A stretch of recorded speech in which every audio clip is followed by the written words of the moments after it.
Celine at cashewgreens.com. Here I am inside the greenhouse with the temperature of 79 degrees Fahrenheit. It is very comfortable inside. As you can see, my roses are still blooming. We're already in the end of October, but they think it's still summer. So today we're going to be learning about the principles and guidelines to pruning roses.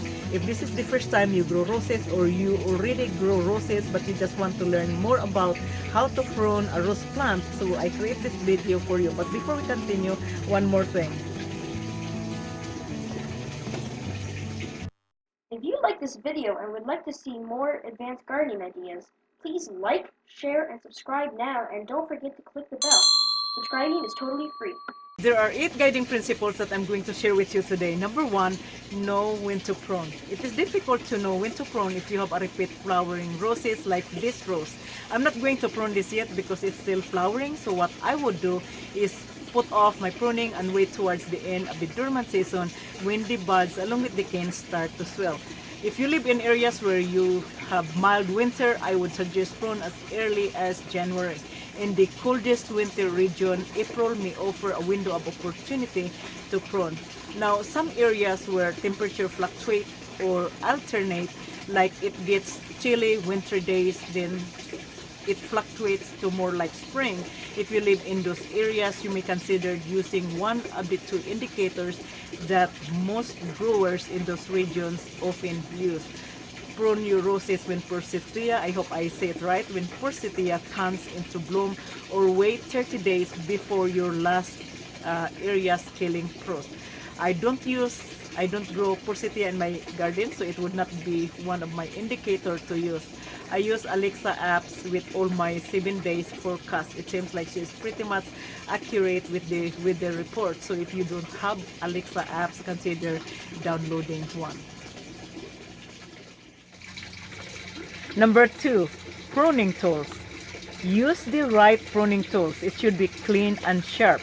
There are 2 basic tools you can use to prune your roses. One is the pruning shear, like this. And then the other one is a small saw. Actually, this is not a small saw. I bought this bigger saw because I do a lot of cutting tree branches, and this helps me cut all those large diameter branches. Get the bypass pruner with 2 curved blades that cuts like scissors. This blade is designed to give you a cleaner, closer cut, and is less likely to crush the stems. This head shear has a longer handle. The longer handle gives you leverage to extend your reach. If you are thinning your roses, you can use all of your pruning job using this design. I use these pruners in all my pruning activities. If you want to get these pruners, bypass pruners, you can visit cashewgreens.com. And if you are new visitors to the site, you are automatic get 20% discount in all product purchase. So you might consider checking it out. The small saw is a good tool to cut those large diameter cane, especially the cane that's bigger than your finger. So you can use the saw there. That is a perfect tool to remove those large diameter cane. Number 3, always equip yourself with arm protective wear. Wear long sleeves like this, or a slip-on sleeve that covers your arm with a pair of heavy duty gloves like this. Always protect yourself from skin puncture from the thorn. If you can find the long gloves, I've been looking for those kind of gloves, get those, because those are great because it covers the whole entire arm, and you can skip wearing the long sleeve. Also, when you do your pruning, you don't want to get punctured with the thorn.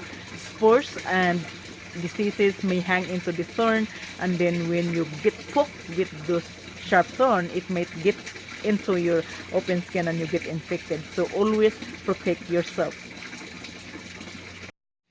Number 4, the 4th guiding principles is thin or cut back your roses the right way and the right place.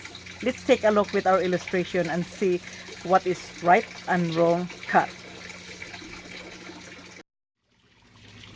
This illustration will guide you the right and wrong cut. When you're thinning your roses, make sure you cut it flush with the bud union. Don't leave a stub in place or it will die back, allowing the portal of entry to disease. When you cut back your roses, let's see the illustration here. When you cut back your roses, cut it in the right way and in the right place. Here is the good cut. A good cut has a 45-degree angle. The lowest point of the cut should be opposite from the bud and higher from the bud. Now the distance between the right upper point to the bud should be 1/8 to 1/4 inch. The reason of this form of cut, rain drains down or runs off. Now you might hear people say that there is no sense. It's nonsense to have a 45-degree angle cut because the rain will drain anyhow. But it is a guideline. It is there for you guys to guide you. Otherwise, the guideline should not be there. Most people probably have experience, including myself, had experience about the different wrong forms of cut. And I will show you what happened to my roses when the cut is not in the right place. Now here is a wrong cut. Look at again between the two cuts. The right cut, you aim the 45-degree away from the bud.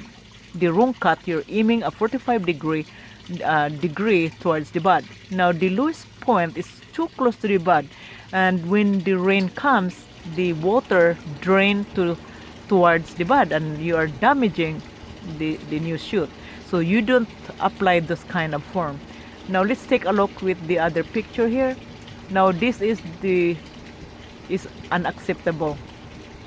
I would recommend you guys not to cut your or prune your roses this way. As you can see, the cut is higher than the bud. Now when you cut your roses this way, the part of the stem will die back and then become diseased. And I will show it to you what happened to my roses after this.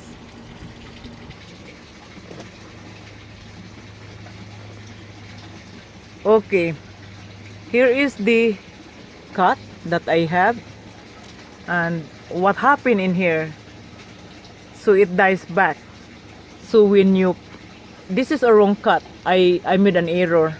I was not thinking that I cut too high. So what happened here, when I cut this bud, it becomes a disease. So as you can see here, this is a big damage to my roses all the way in here. So if you have a disease branch, this one you have to remove all the way to the base, so to the base of the plant. Number 5, don't prune your roses too hard. Pruning takes away or reduces the amount of food and nutrients that are stored in the cane. So if you are removing those cane, then there would not be enough food supply to preserve for future season of growth.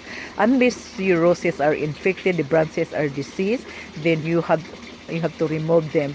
Or during the winter season, when if you live in areas where you get winter, cold winter, most of the canes or partial of the canes are die back, so you can prune it heavily. But if it is not the case, then I would suggest prune it lightly.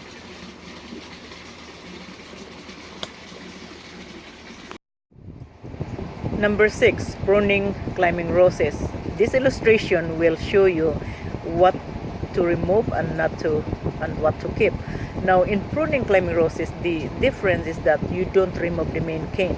You let the main cane grow and prune. The only thing you remove is the disease or damage.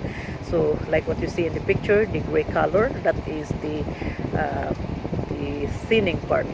Now for repeat blooming climbers, after you plant them, let the rows unprune for about 2 to 3 years. This will give their time for the rows to establish and build up their strength to put good climbing canes. Again, don't prune your roses. Now let's take a look the other picture and the form. Here in this picture, you are cutting a little bit inches of branches. This is the way how you cut back your climbing roses.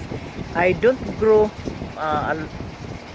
climbing roses. I grow mostly bush, and that will be my next move to grow climbers. I want to see how it looks like after I prune them. So you only prune what is growth that towards the center.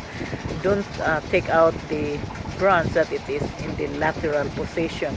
You, as I mentioned, remove only what is in the center. The branches that cross over, remove those by cutting those to allow air circulation. You need air circulation in the center to prevent diseases. Then after you prune your climbing roses, you can train them like what you see here in this picture.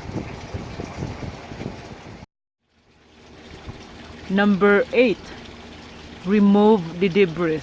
When you have finished pruning, make sure you dispose everything. Clear the area, especially the area where you prune your roses. Don't leave those debris in place because they become a breeding ground for pests and diseases.